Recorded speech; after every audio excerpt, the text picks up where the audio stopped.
can dance for better days.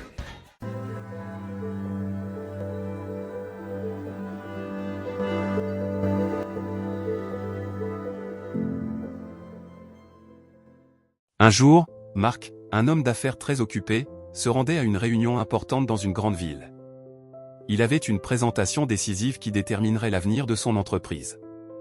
En marchant rapidement dans la rue, les yeux rivés sur son téléphone, il vit un homme allongé sur le trottoir, visiblement blessé et en détresse.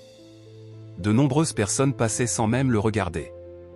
Marc, pris dans l'urgence de son emploi du temps, hésita un instant.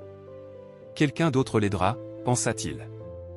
Alors qu'il s'apprêtait à poursuivre son chemin, il se rappela l'histoire du bon Samaritain dans la Bible dans le livre de Luc au chapitre 10 du verset 25 à 37. Dans cette histoire, un homme est attaqué par des voleurs et laissé pour mort, mais c'est un Samaritain, une personne considérée comme méprisée à l'époque, qui prend soin de lui, alors que des personnes plus respectables l'avaient ignoré. Ce récit résonna profondément en Marc. Il s'arrêta, repoussa la pensée de sa réunion imminente et s'approcha de l'homme. Il l'aida à se lever, appela une ambulance, et attendit avec lui jusqu'à l'arrivée des secours. Il apprit que cet homme, Pierre, avait perdu son emploi et vivait dans la rue depuis quelques semaines. Marc lui donna son numéro, lui promettant de l'aider à retrouver un emploi dès qu'il le pourrait. Ce jour-là, Marc arriva en retard à sa réunion. Il pensait avoir tout perdu. Mais en repensant à ce qu'il avait fait, il sentit une paix intérieure, sachant qu'il avait fait le bon choix. Quelques jours plus tard, il reçut un appel d'une autre entreprise qui avait entendu parler de sa générosité et lui offrit une opportunité encore plus grande que celle qu'il pensait avoir ratée. Morale de l'histoire, le récit du bon Samaritain nous rappelle que ce n'est pas toujours ceux que l'on attend qui aident, mais ceux qui ont le cœur ouvert. L'amour du prochain passe avant toute ambition personnelle. Aujourd'hui, prends le temps d'aider quelqu'un, même si cela te semble une perte de temps ou un sacrifice. Un simple geste de gentillesse peut changer la vie de quelqu'un et te surprendre par la manière dont cela reviendra vers toi.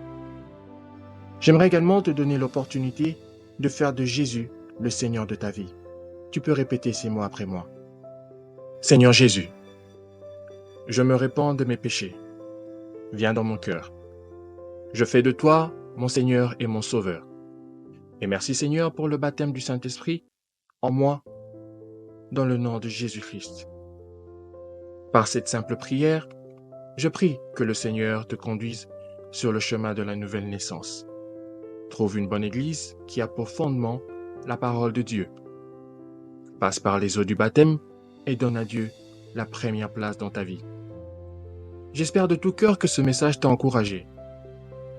Si tu connais quelqu'un qui pourrait être également encouragé par ce message, s'il te plaît, envoie-le lui. Édition Le Corps du Christ, ensemble. Nous publions des courtes méditations tous les mardis et vendredis. N'hésite pas à t'abonner à notre page pour ne rien manquer. Sois richement béni.